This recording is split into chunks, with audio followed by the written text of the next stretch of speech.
The day I buried my mother, I inherited a mansion, a key with no lock, and a truth that would burn everything I thought I knew about my family, starting with the man who killed my father. My name is Celina Voss, and on the morning my mother died, I learned two things. First, the woman I buried was not who I thought she was. Second, the house I had grown up in, the towering white mansion on Marlow Hill, was never meant to be mine. The funeral was quiet, rich with controlled sobs and whispered condolences. My brother Lucas kept his sunglasses on, even in the chapel. He had returned from London with his usual arrogance, one hand in his pocket, the other resting on the shoulder of his polished lawyer fiancé. I hadn't seen him in 5 years. I didn't need to. He had already made it clear I was never part of his plan for our family's empire. Our mother, Eleanor Voss, was the kind of woman who could host a charity gala and emotionally cripple a guest in the same breath. She raised us on legacy and reputation. Feelings were a liability in our household. But still, when the priest spoke about her strength, I cried, because no matter how distant she'd been, she was my mother, and she had loved me in her own cold and spoken way. After the burial, we gathered at Marlow Hill. The marble house hadn't changed. The scent of aged oak, lavender oil, and polished silence clung to its walls. I walked past the portrait gallery, where oil paintings of our ancestors hung like silent judges, and entered the sunroom where Lucas waited with Mother's lawyer, Franklin Pierce. Franklin was older now, slower, but his presence was still commanding. When he spoke, the room stilled. "Your mother left a revised will," he began, adjusting his cufflinks. Lucas chuckled. "Let me guess. She gave her jewelry to charity and left the estate to the cat."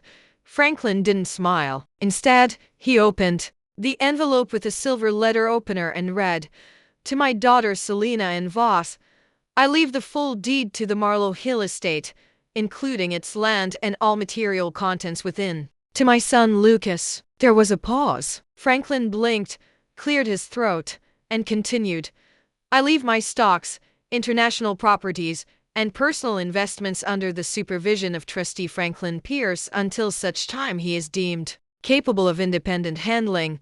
Lucas shot out of his chair. "What the hell does that mean? She left the house to her? The house is the core of the legacy." I was frozen. "The marble house? To me?" Franklin slid a sealed envelope across the table. "Your mother left you this, Celina. She said you'd understand everything once you read it, but only when you're ready." Lucas stormed out. His footsteps echoed like gunfire across the hallway. That night, I sat in my childhood room, staring at the envelope. It was hand-addressed in her precise cursive. I opened it slowly, expecting cold instructions or a final jab, but inside was a key.no note. No explanation, just a brass key. I knew what it belonged to.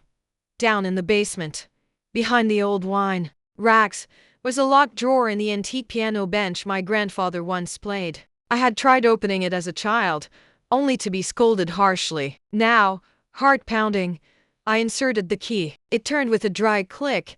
Inside was a black velvet notebook, aged but preserved. The first page read, "If you are reading this, then I have failed to protect you from the truth." The entries began in 1985. They were my mother's writings. Pages of confessions, business betrayals, secret financial arrangements, and the worst of it, a hidden affair with my father's best friend, Marcus Langdon. An affair that continued long after my father's mysterious death in a boating accident. But it was the final entry that made my blood run cold. "Lucas was never your father's son. He was Marcus's. That's why he was always favored, always protected. Your father knew. It destroyed him. He confronted me the night before the accident. He said he was going to change the will." My breath caught. My father's death hadn't been an accident, and everything Lucas had inherited was built on a lie. I sat there, shaking, the piano bench groaning beneath me. The next day, I confronted Franklin Pierce. "Did you know about this?" I asked, holding up the notebook. His eyes lowered. "I suspected, but your mother made it clear I was never to reveal what I knew. She let him inherit a fortune that wasn't even rightfully his." Franklin leaned in. "She didn't want you to go after revenge, Celina. She wanted you to decide. What happens next is entirely yours to choose. But revenge wasn't a choice. It had already started the moment Lucas learned I had the house. I found that out the hard way. 3 days later, I woke up to find the property gates cut open, our security system disabled, and every hard drive in the house stolen. The wine cellar was ransacked. Family documents were burned. He wanted to erase history. I filed a report. The police shrugged. No cameras, no evidence, just probably some burglars. I knew better. And I knew Lucas wouldn't stop there. What I didn't know what kept me up that night was that someone else had read the journal before me, someone who wanted me dead. 3 nights after the break-in, I started locking my bedroom door not just out of fear, but instinct. The marble house had always been a fortress. Now it felt like a trap. Franklin offered to stay with me, but I refused. I needed space to think. I needed time to read every word of that black velvet journal, every page my mother had written under flickering candlelight and decades of guilt. But I wasn't alone in the house. I was sure of it. At first, it was small things. The piano plays, a single note at night, doors left open that I had closed. Then I found muddy boot prints in the back hall. The security company confirmed the system had been disabled manually. I didn't sleep after that. Instead, I started searching through the attic boxes of family ledgers, old photographs, and tax documents. One box caught my attention, marked 197 Marlowe deal. Inside were correspondences between my father and an oil tycoon from Texas, letters about land rights, offshore accounts, and a hidden clause buried in the original Marlowe Hill deed. One page was stamped confidential, do not file. It named my father as the sole legal owner of Marlowe Hill, under a trust that was supposed to pass only to his biological child. That child was me, not Lucas. The house was legally mine, not just morally or emotionally. If Lucas found out, he'd lose everything. I understand now. That was the real reason my mother had hidden the key for me. The house was a weapon, and she had passed it on. I copied everything and put the originals in a safety deposit box downtown. On my way back, I noticed the same black SUV had followed me for 3 stops. I turned left. It turned left. I ran a red light.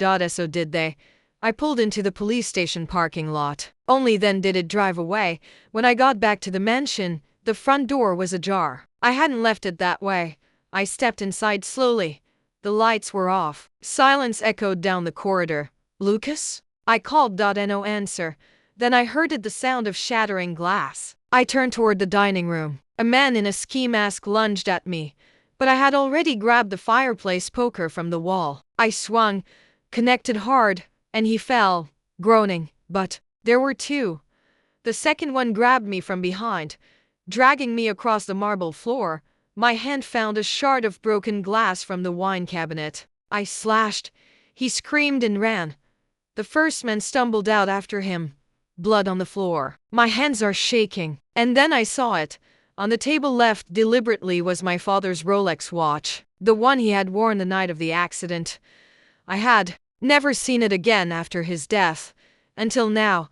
Franklin arrived an hour later. The police took my statement again. Still no prints, still no leads. But something had changed in Franklin's face when I showed him the Rolex. This wasn't just a message, he said, voice low. It's a signature. A signature for what? He hesitated. There's something I never told you. After your father died, I received a letter from a man who claimed your father was murdered. I dismissed it. I thought it was a sick hoax. I stared at him. Do you still have it? He nodded. It's in my office. I'll bring it tomorrow. But Celina, this is bigger than just Lucas. That night, I stayed up, reading the journal again, and found something I had missed. A sentence scrawled sideways in the margins of the final page. If anything happens to me, find the ash box beneath the 3rd stone in the east garden wall. At sunrise, I went out with gloves and a crowbar. The 3rd stone was looser than the others. Beneath it was a metal box, covered in soot. Inside were ashes, and a tiny USB drive. I plugged it in. The drive held videos, recorded calls, audio files, and most importantly, Surveillance footage. From my father's study. From the marina. From the night of his death. The final file broke me. It showed my father confronting Marcus Langdon and Lucas on the dock. They argued. My father shoved Lucas. Marcus pushed back too hard. My father fell.